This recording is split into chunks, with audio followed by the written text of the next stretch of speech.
Capitol. I got word that they were still out here working on this same piece of legislation we were out here covering earlier today. So we're going to go in, we're going to film a little bit, just get a couple updates. If there's anybody we can talk to, great.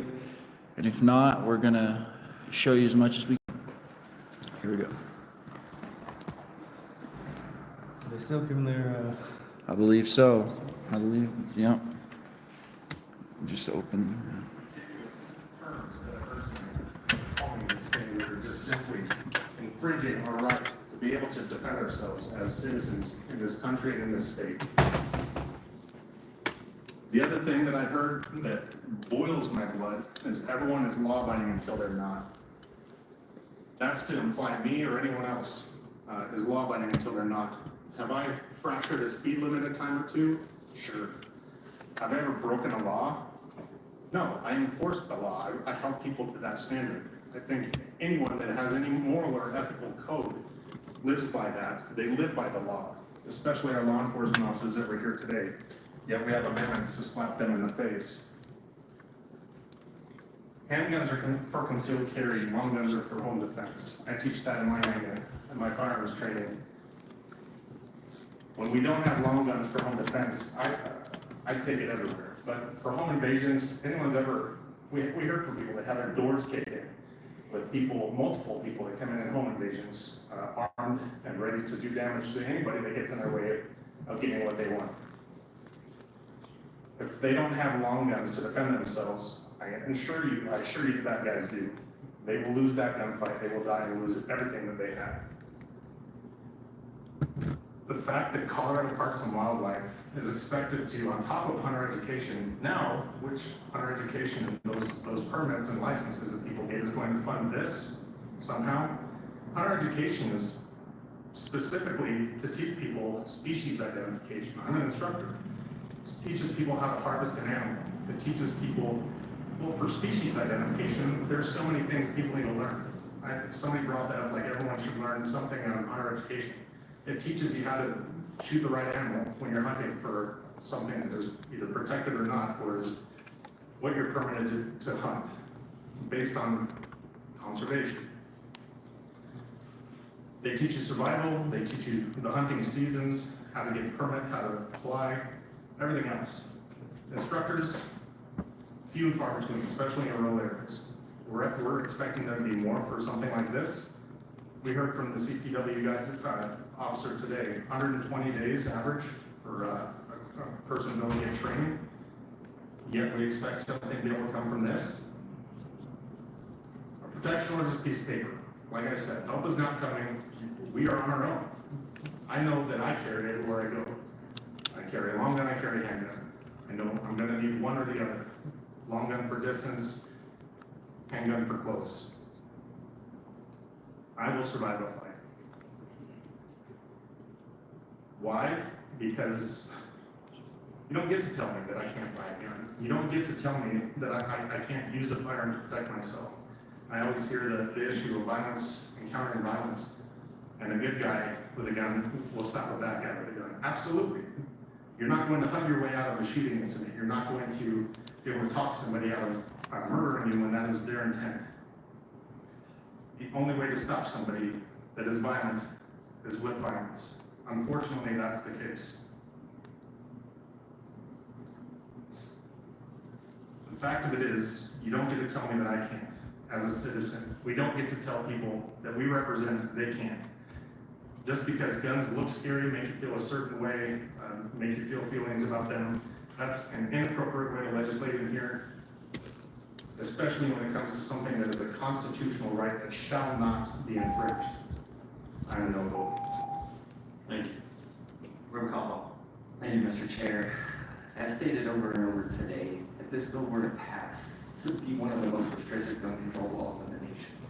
It is antithetical to the Western way of life here in Colorado, a state that has millions of residents living outside of major urban areas and rely on firearms as a way of life.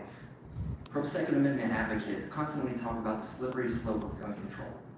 This is what we're talking about. This legislature has passed dozens of laws over the last 15 years. And each year we come back here and say, that gun violence is a problem and we need to do more. Something I've been trying to make sense of this entire time is the firearm safety. Gun safety courses are intended to teach proper handling of firearms, not the prevention of committing gun violence. If this state had a rash of accidental discharges, maybe I could understand why you'd be trying to force people to receive trainings first. That's not what the bill's intention is. The intention of the bill is to address gun violence and prevent mass shootings. The people committing these mass shootings are deranged individuals who misuse guns, and it's not because they didn't have enough gun safety training. Based on evidence from the trial of the Aurora Theater shooting, the shooter planned his attack very carefully over a 2 to 3 month period. In essence, he had months of gun safety training, so why didn't that stop him? It's because there's no logical correlation between the intentions of a madman and gun safety training. We've heard that we need time between purchasing a firearm, possessing it in order to get a, quote, speed bump in purchases. We already have a 3-day waiting period. CPW is currently averaging 120 days to complete the safety training course. Imagine how backlogged this course will be when it's mandated for the 2 million plus gun owners. We've heard many concerns about high-capacity magazines. We've already banned them.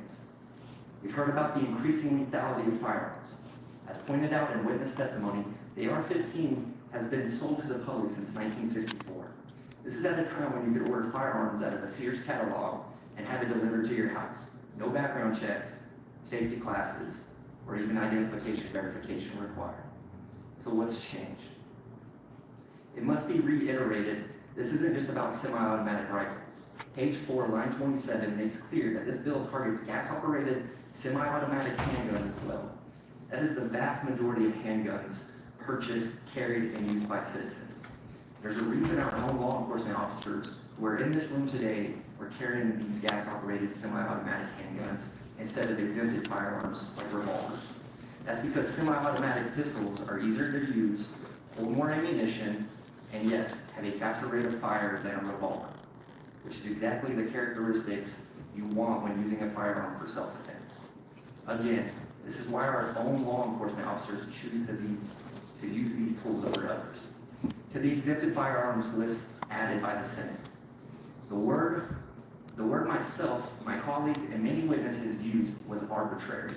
That's because many of us have a lot of experience with firearms, and when we look at this list, we see that these firearms are functionally no different than the typical AR-15 this bill targets. An example we talked about during this hearing was the Springfield Armory M1A standard issue rifle on page 5, line 27.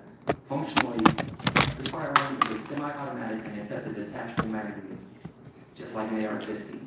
The only significant difference is the way it looks. It is also the civilian version of the military-issued version, just like the AR-15 is the civilian version of the military-issued M4. Ironically, the bullet size of the M1A is a .308, which is significantly larger than the AR-15's .223 caliber. There's a simple word to describe the ridiculousness of exempting an M1A but including an AR-15: arbitrary. The public servants who are actually tasked with enforcing safety, such as our sheriffs and police, are the ones here opposing this bill. They've stated that this will not do what it is intended to do, nor will it stop horrific mass shootings it's aimed at preventing. What would happen if some got their way and we outright banned all rifles? Would it solve the problem of these very public mass shootings? Some of the worst shootings in our country's history occurred using pistols and shotguns, to include Virginia Tech, 32 killed, Navy Yard, 12 killed, Virginia Beach, Virginia, 12 killed, Thousand Oaks, California, 12 killed, Fort Hood, 13 killed, Louis Cafeteria in Killeen, Texas, 23 killed, all with either pistols or shotguns. Changing the available tools does not change the intent of the person wanting to inflict chaos and harm on innocent people. Lastly, we've heard a lot of arguments from lawyers on both sides whether this bill is legally sound. I don't think it is, and I believe it'll cost millions of taxpayer dollars in court to prove that. What's most troubling is that we are constantly asking the question, can we do this, rather than should we do this? If this isn't the definition of infringement, then I don't know what infringement means, apparently. Based on the reasons I outlined, plus many other concerns that I don't have time to get to, my answer is no, we shouldn't do this even if we can. Therefore, I will be a no. Thank you. Rep. Summer. Thank you, Mr. Chair. Thank you, sponsors. I will also be a no vote. Now, the bill defines specific semi-automatic firearms broadly to include any semi-automatic rifle or shotgun with a detachable magazine, which is very common, not only in our state but across America. And B, any gas-operated semi-automatic handguns with a detachable magazine, which is also very common throughout our state and the nation. While the bill does exempt certain firearms, such as a .22 rimfire, as long as it doesn't have an AR-style receiver, manually operated firearms like bolt actions, lever actions, sides, pumps, and any guns with a fixed magazine of 15 rounds or fewer, the bill still, in effect, acts as a form of an assault weapons ban by prohibiting the sale or purchase unless having gone through a very rigorous and onerous government permitting process, whereby you have to go through your county sheriff and Colorado Parks and Wildlife to purchase a firearm of this specific type. As we heard in testimony from Parks and Wildlife, they have a 120-day backlog in the hunter safety course. While that is not the only path, it's one of two paths that's considered, either hunter's ed plus 4 hours or 12 hours through a specific class as outlined here. We have to turn and look at what would the legal analysis show. From having looked at several cases like Bruin and Heller, I suspect that this bill, as written, would not withstand judicial scrutiny. A person of ordinary intelligence would have to say, as they looked at the Bruin test, that they looked at what's of common common types of firearms, and as applied through Heller, they said that things like handguns were incredibly common at the time throughout the United States. And same is going to be true on any sort of a AR-style platform. Looking at the test between dangerous and unusual versus common and lawful, the fact that the AR-style rifle is the most popular rifle in America today shows that it's definitely common and lawful throughout the country. If it was dangerous and unusual, it would not be the most popular firearm to be purchased. We heard some people reference, what about a bazooka? I don't know about you, but I don't know anyone personally who owns a bazooka, or a rocket-propelled grenade for that matter. Those would be listed under the dangerous and unusual category, and thus could have a more rigorous regulation to pass Second Amendment muster. For these reasons, I believe we have a legal duty not to be passing unconstitutional legislation requiring the courts to act when we should be doing that on our own. I have greatly appreciated the high level of intellectual debate that we have heard this evening.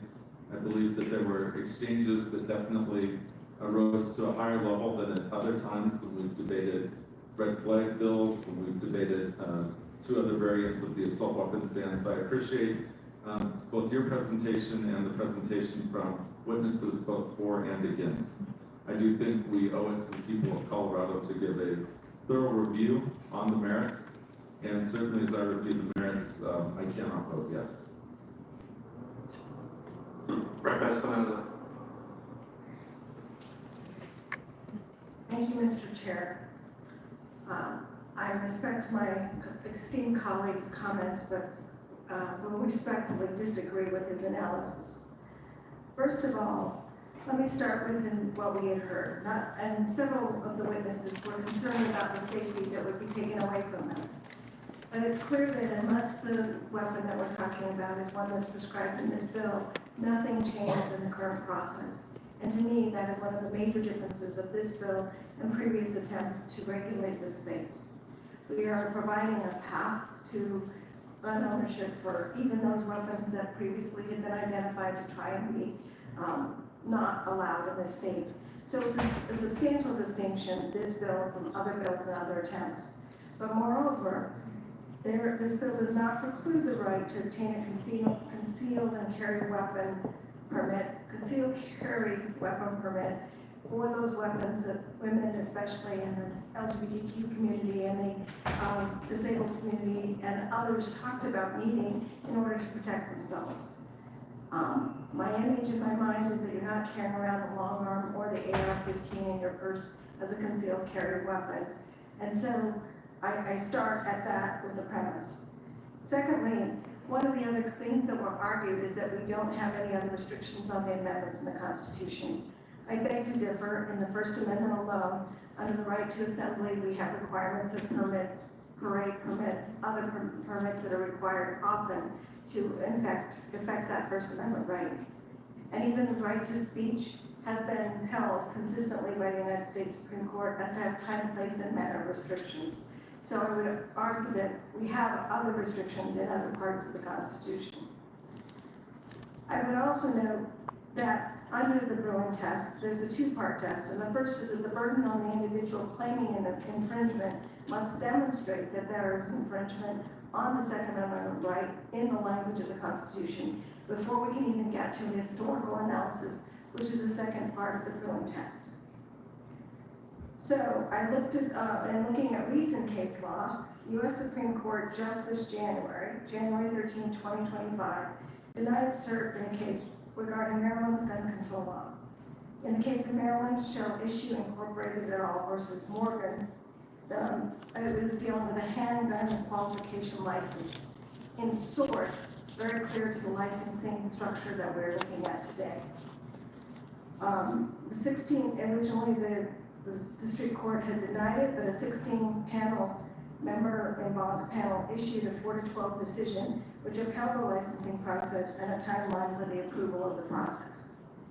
In Ocean State Tactical versus State of Rhode Island, also issued the same day with the Supreme Court, it was noted in a case that dealt with Rhode Island's large capacity feeding device and 2022, much like our device that we're talking about here, where their device is limited to 10 rounds, ours is 15.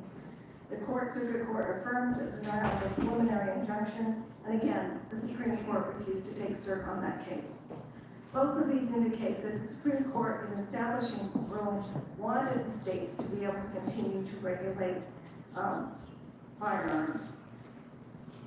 And in fact, in the United States versus Toyota, the court rejected a Second Amendment challenge to several federal laws regulating the commercial sale of firearms. And it recognized that Bruin's text and history approach places the initial burden on a challenger to explain how the proposed course of conduct fits within the Second Amendment's plain text. And the court noted that a person could not reasonably argue that Bruin stands for the idea that the Second Amendment right is unfettered and that Congress or state legislatures are powerless to regulate firearm possession, much less firearm sales. Further, simply because a law involves firearms does not mean that the Second Amendment is necessarily implicated. In that context, I look at what we are doing in this case, and what we have done is provided a path to ownership for all law-abiding citizens of the state of Colorado, but also putting into place something that will help enforce the magazine ban that we've had on the books as a legislature for over a decade. Finally, comments were made tonight about the fiscal note, and I do see that the conversations we had in the amendments that many of the witnesses were not privy to, those weren't before us at the time, will I think address many of the concerns about the costs that were originally, or not originally, because the original fiscal note got zero, but that were in the latest fiscal note. And I'm certain as this bill moves through, you will obtain a determination on the lower fiscal amount that will be imposed upon the states. And I hope with our discussions, we'll look at ways to ensure that the state will be made whole for any loan that it would make in establishing these requirements, but ensuring that at the end of the day, we're doing what we need to protect our citizens. And for these reasons, I will be voting yes. Rep. Clifford. Thank you, Mr. Chair. Sometimes I'm shocked at how much I like what comes out of my esteemed colleague, Rep. Espinosa's mouth. That was thorough and it covered a lot of the points that I at concerns. I still have an open concern about something that came up in testimony today about the implementation of changes in the concealed weapons permits that go into effect apparently in July 1st. And I have not researched that information to make sure that what you have in your bill is perfectly consistent with that, or if that needs to be married. One of the things that I am aware of is that this bill will move to the Finance Committee, so you're going to get a whole nother day like this one in another committee before we even get to second readings. So this bill still has a few more stops on the way in order to make sure that we get things correct. I've spent an enormous amount of time to make sure that I ran concerns that came up along the process to ground and to get myself resolved about constitutional concerns. The Illinois decision that is currently unenforceable, and we're looking at what those things are going to turn out to be. And I have consistently found myself right back at the same place of, well, I don't know that this is the perfect vehicle, but I do recognize that this bill is simple enough to me that it is a requirement for training. If someone who wants to have an infinitely loadable weapon, and it doesn't change much if that is not somebody's desire. The other thing that I think that is very confusing to many people are the number of firearms that are included in this, and I think that is defined appropriately in the bill. Perhaps we might need to look at it one more time just based on some of the conversations that come up so that it is crystal clear for people when they read it. However, this is obviously not going after, the holsterable weapons that people think that are covered in this bill. I think that's been misinformation that has been constantly put out. And I am also surprised that this is quote unquote the most egregious gun bill that's ever come before Colorado. I really thought that the gun bill that got ran last year was significantly more egregious than this, but I suppose that doesn't sell subscriptions. What sells subscriptions is that every year it's the most egregious bill ever. So we'll have the most egregious one next year too, I'm sure, even if it gives everybody a free puppy with a gun. I am going to be a yes vote today. I do think there's more work to do. I do not envy you guys in the Finance Committee. I didn't envy you in this one either, so good luck to you from here. Damon Bacon.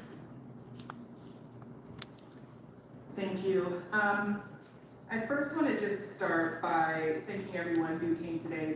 This is the third time I've heard kind of like an iteration of this bill. We've been on judiciary for a while, so a lot of familiar faces coming through here. And I do want to recognize that, this is an important topic to people, that they come to the Capitol, that they fly in to share some of the worst experiences that they may have had in their lives. And I want to recognize those who lost any loved one, regardless of the side. But in particular, I do want to thank those. I think about Ms. Doherty, and we go all the way back to the beginning of this, and I make it a point to do that. I did want to share a few things that, the one thing I'll say is that I like to sit through these and listen to folks to see what I can learn, and to see if there's anything that we can tweak or anything that we can address. And some of the things that I am curious about is the funding and the cash fund, and thank you for listening through the amendment, so I look forward to talking about that. I'm also grateful to really kind of hear about the culture of Colorado that folks want to preserve, with us being frontier-like, and the relationships between, some of the things that our communities deal with. Thank you to my colleagues all the way down to the left, and why we talk about long guns in this state. But I do just want to echo some of the sentiments I heard from my colleague. Thank you for mentioning it, so I don't have to, particularly around time, place, and manner. I heard about the disability concerns. If this is a state agency issuing these, the ADA applies. So I want to let people know that is true. And then I don't think this is like a poll tax. For what it's worth, those efforts were done intentionally to keep a protected class of people from voting with some sort of malice. They knew people couldn't pay. And this isn't exactly that, only because I think what differs for me is that this right is different, that it identifies a thing that needs to be paid for, and we had this discussion here, right? There are natural barriers that I haven't heard people really want to mitigate because it might just put a lot of people out of business. But lastly, I want to share this. I am a law-abiding citizen. I do not own a gun. And as a law-abiding citizen, I want to have the ability to pursue life, liberty, and the pursuit of happiness, but more importantly, I want our kids to have those opportunities. Our students are also law-abiding citizens, but they are traumatized, and I am concerned that we have lost a whole generation to this trauma. I was a senior in high school when Columbine happened, and in that time, I cannot tell you how many touch points I even had with the mass shootings on that Everytown list. I was down the street when Virginia Tech happened. If I lived a mile north, I would have gone to Douglas High School. And so I just want to be able to say that because I've heard that a lot today. I am a law-abiding citizen, so are my constituents, and every high school that I have gone to in my 5 years of service here, and including the 4 years before that on school board, this has been brought up by young people. And so when I think about my right to pursue life, I might even stipulate that it's not the person, it's the tool. But like I said on the floor the other day, this tool is incredibly efficient at killing, and I asked, would we lose as much life with knives being thrown from the roof in Vegas?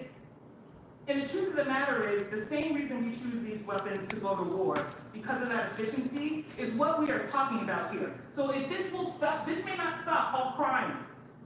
It will stop a certain type or lessen the impact, and that is worth fighting for. If it's 4 lives saved, they are worth it. I am a law-abiding citizen, and I want to pursue life. And when I talk about the pursuit of happiness, I want our students to know and experience other than drills. I want that for them. The world that they live in, we created. And so the world that we can create moving forward is up to us to decide. I don't believe that the only way to deal with violence is violence. Medgar Evers has a famous quote about when he went to vote. And he said, we left the guns hidden in the car and tried walking into the polling place again. And the mob blocked us again, so we didn't pursue it. And you know why? Because everybody would have died. I do not believe there's a circumstance in this country where we have to shoot our way out of things.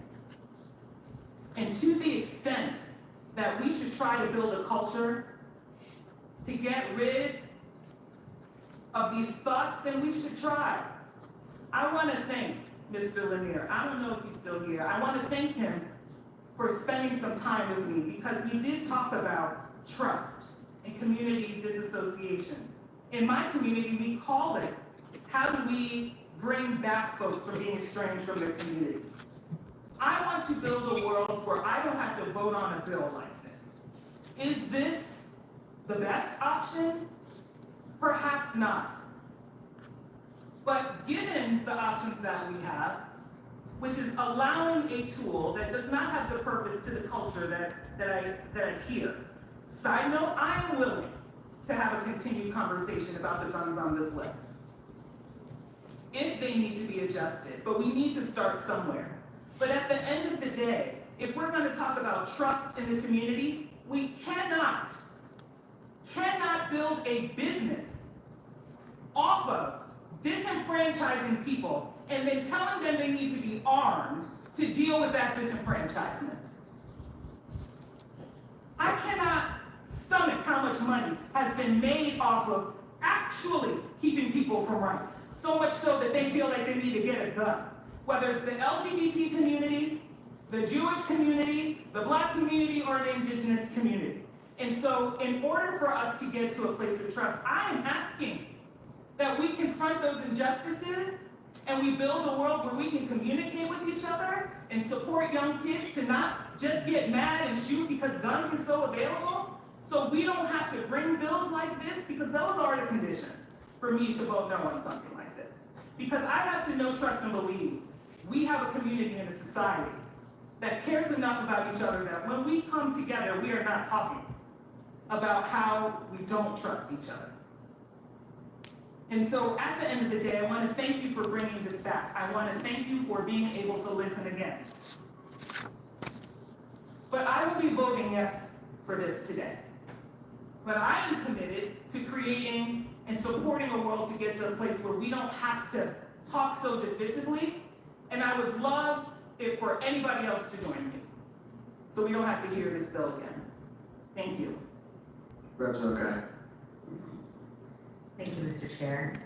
And let me just start by thanking everybody who came out today to share their perspectives, regardless of which side of this bill you land on. There was a lot of powerful testimony and personal stories, and I really appreciate people taking time to come and share that with us.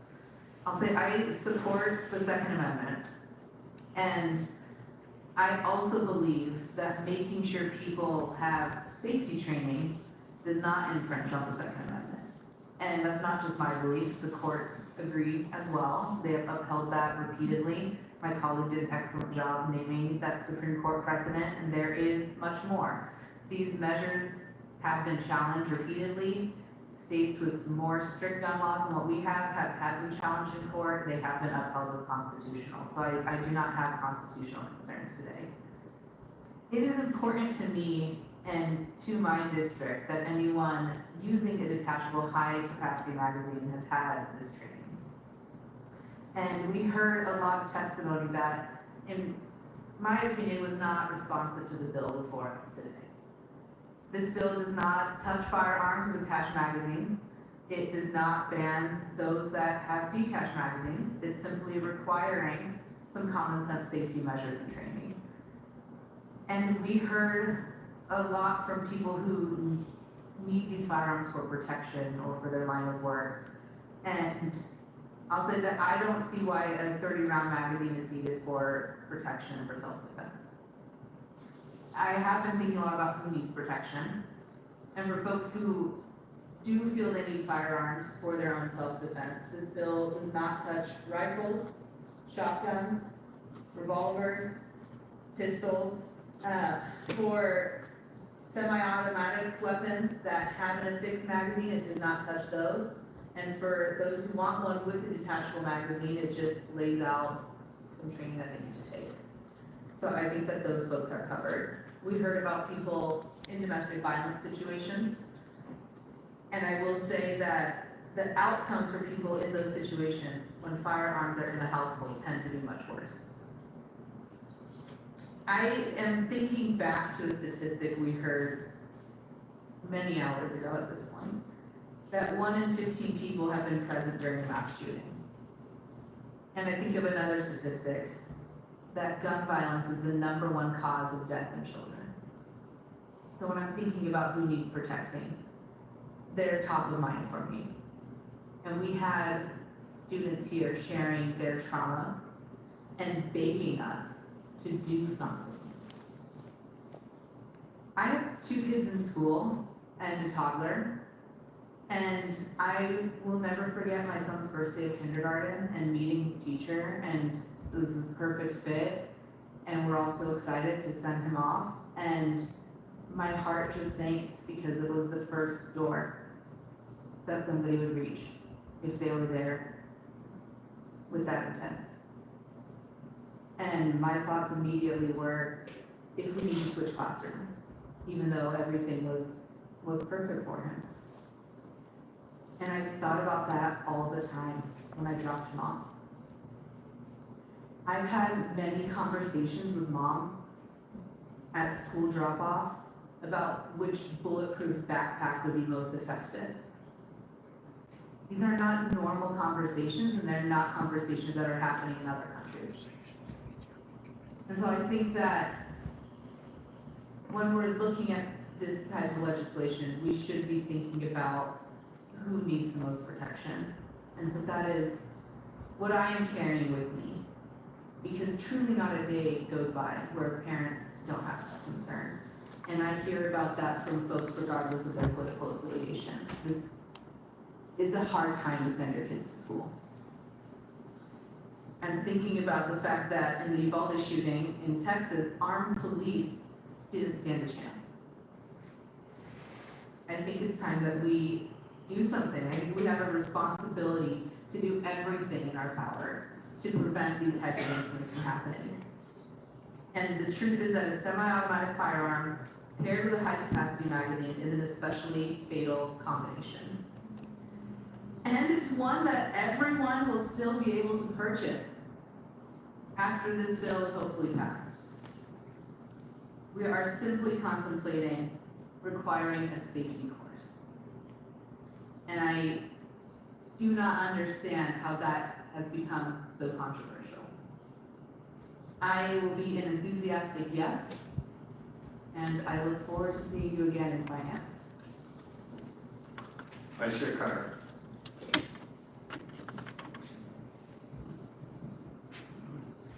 Thank you, Mr. Chair. Once again, I want to echo what my colleagues have stated to the sponsors and to the witnesses. It is never a good thing where you have to follow both Rep. Bacon and AML Bacon and Representative Espinosa. I'm filled with optimism for our students and that they're learning and their growth. At the same time, as we're ending or nearing the midpoint of our school year, I face a painful reality that students can't thrive unless their base needs for safety are met. Some of you know that I've been a member of the school board, and I've watched the commitment of parents and teachers and students in creating a secure learning environment for each other. But one of the things that I want to reiterate is safety it goes beyond our school walls. It's that shared responsibility for each and every single one of us.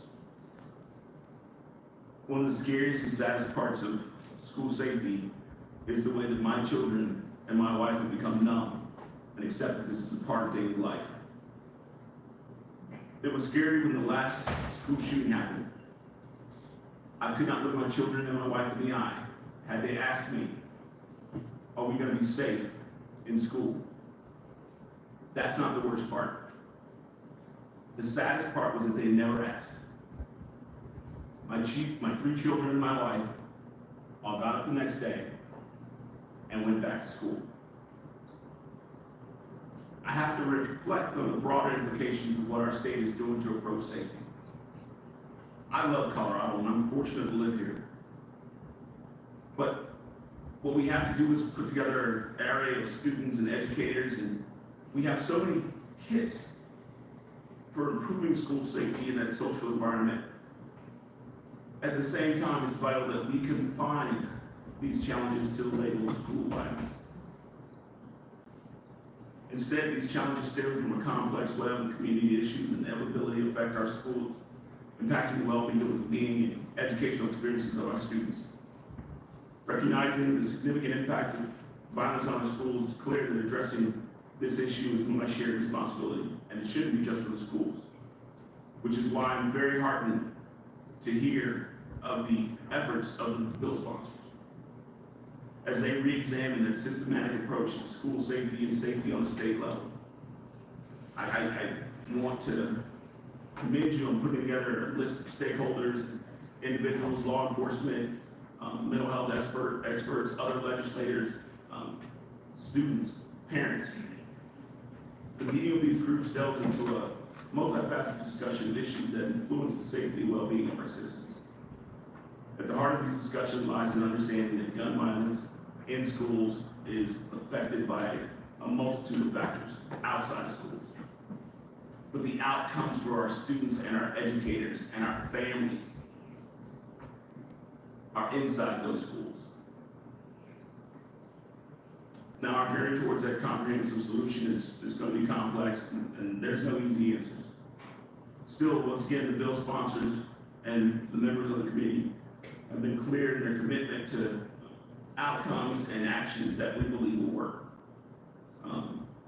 They'll serve as cornerstones for change and be allowed to, if I even a small modicum, I'm hoping for levels of change at that state level. Every one of us can create safer schools, every one of us can create a safer Colorado, using our expertise and our knowledge. But regardless of our contribution, we're in this together, and I'm hopeful for Colorado's future. What I will say is that we've sat here for 12 hours. Shout out to Vice Chair, or shout out to the Chair. Shout out to the Vice Chair, shout out to the Chair. We're doing Nolan's work. And I believe every member of this committee has been respectful of the witnesses and respectful of each other. Because these are hard conversations. One thing I'll never understand is why these conversations don't have to be had with added condescension or insults or threats.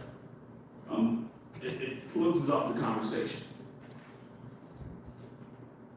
I want to say I've sat down with members from both sides, and as long as we're talking, we still got a chance.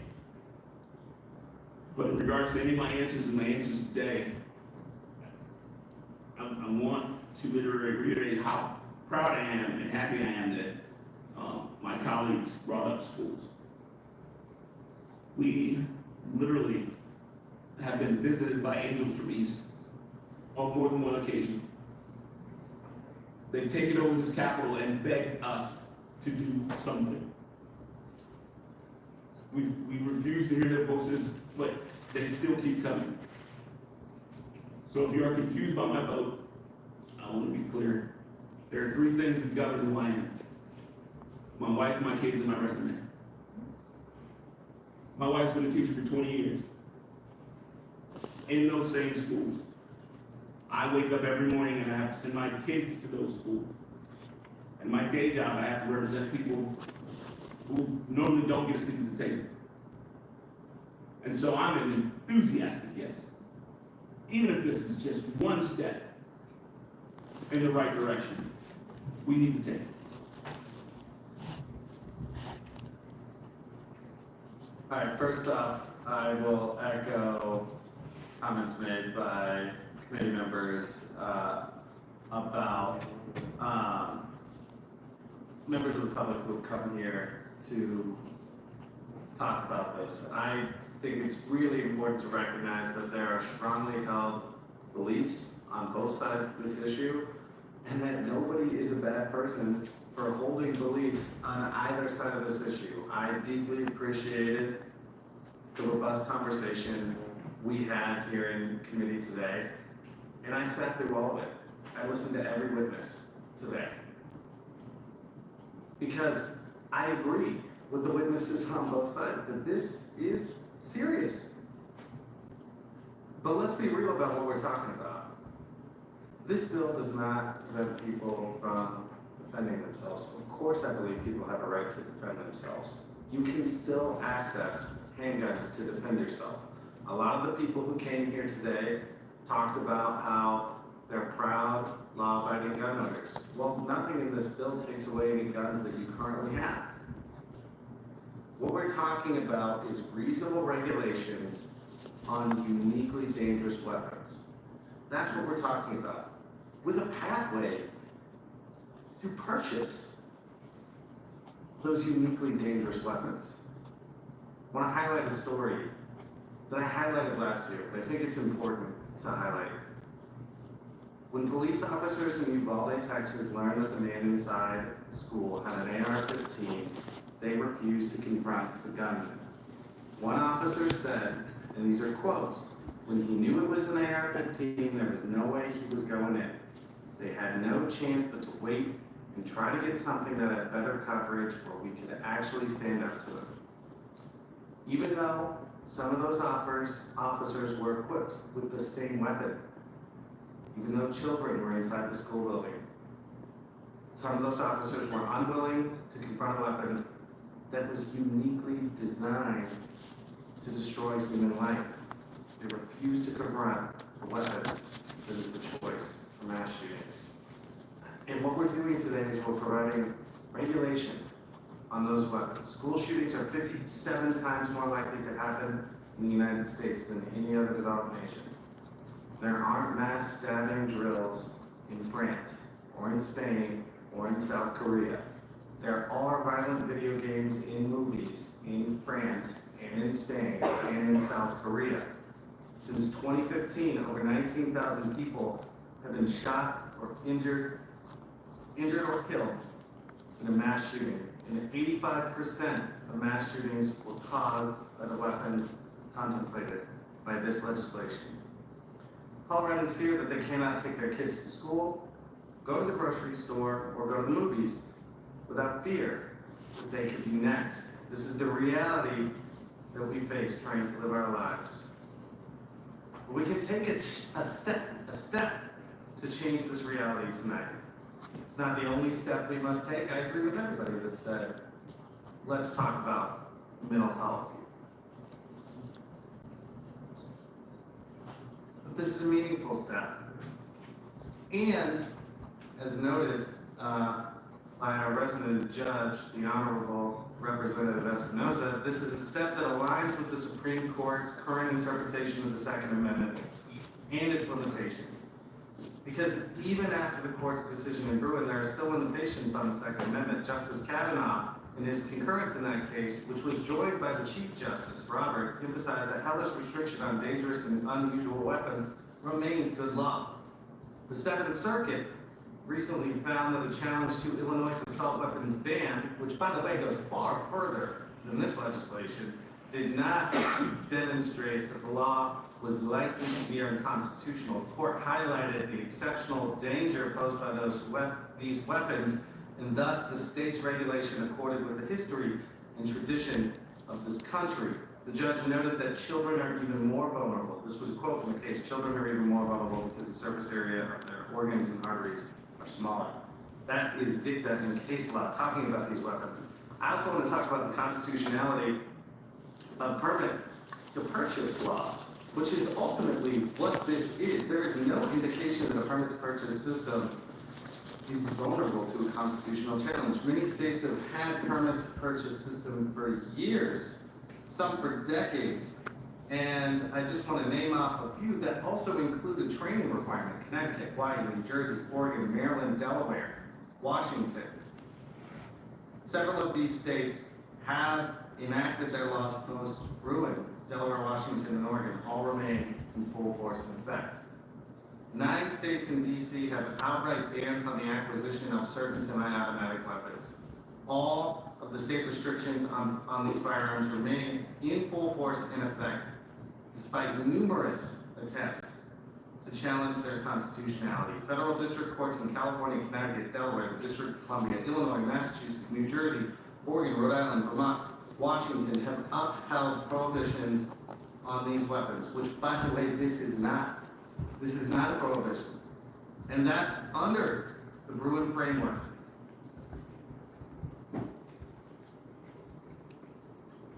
We cannot abandon our responsibility to take action against such deadly and destructive weapons. We must continue to organize and take action. And I want to thank the students who came here to share their stories about growing up with these drills and growing up in fear. Thank you for being too unwilling to accept that there is nothing that we can do in this building. I want to say again, the desire to own these specific kinds of weapons as quickly as possible does not outweigh the freedom of children to feel safe going to school. If it can shoot up a theater, if it can shoot up a classroom, if it can give one person the ability to blow apart dozens of people in 30 seconds, it is too dangerous to not be well regulated. Which, by the way, we heard a lot about shall not be in French. Well regulated is also in the Second Amendment. And that is what this is about. And with that, Mr. Vice Chair, a proper motion is to, the proper motion on Senate Bill 3 as amended is to Committee on Finance. Mr. Chair, move Senate Bill 3 as amended, move to finance with a favorable recommendation. Second. That is a proper motion and seconded by Representative Garcia. We'll consider that for closing remarks. Mr. Bud, Please call the roll. Representatives Armagost, No. Bacon, Yes. Caldwell, No. Clifford, Yes. Espinoza, Yes. Garcia, Yes. Sober, No. Winter, No. Zakai, Yes. Carter, Yes. Mr. Chair. Yes. On a vote of 7-4, that bill passes. You are on the way to the Finance Committee. All right, with that, the Judiciary Committee is adjourned.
Great job. Espinoza. Hey, Representative Mayberry, do you have any comment on Representative Clifford's statements on petitions? All right, have a great night. Thanks. And so I said to them, if I take out one of those things to get my vote, you don't have a bill. Yeah, no, that's. So I don't think we can get. Thank you, well, appreciate it, man. That's what we did the prosecuting tax, right?